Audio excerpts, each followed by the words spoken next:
Hi everyone, this is the day 1 of my 75 days heart challenge.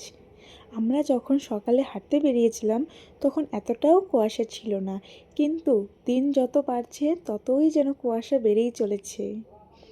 তারপর আমি fresh হয়ে meditation complete করে বসে যাই পড়তে। আর আমার প্রথম স্লটে ছিল হিস্ট্রি। আর আমি হিস্ট্রির একটি চ্যাপ্টার, বিদ্রোহ চ্যাপ্টারটা দিয়েই আমি পড়া স্টার্ট করলাম।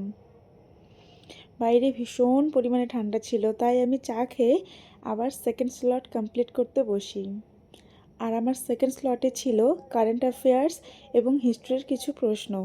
আমি আগে কারেন্ট অ্যাফেয়ার্স পড়তাম কিন্তু লিখতাম না, আর এখন থেকে লিখবো ভাবছি। তারপর আমি স্নান করে পুজো দিয়ে লাঞ্চ কমপ্লিট করে বসে যাই নন ফিকশন একটি বই পড়তে। আমার কাছে যেহেতু বই ছিল না, তাই আমি গুগল থেকেই পড়লাম।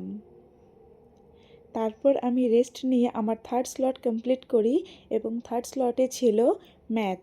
যেহেতু আমি একদম বেসিক থেকে স্টার্ট করছি, তাই ক্লাস 10-এর রেশিও অ্যান্ড প্রপোর্শন চ্যাপ্টারটা দিয়ে আমি শুরু করছি। তারপর পড়া শেষ করে আমি সন্ধ্যা দিয়ে ওয়ার্কআউট অ্যান্ড মেডিটেশন কমপ্লিট করে যখনই বই পড়তে বসবো তখনই দেখি আমাদের বাড়িতে আমার দিদি এসছে। তারপর টিফিন কমপ্লিট করে আমরা তিনজন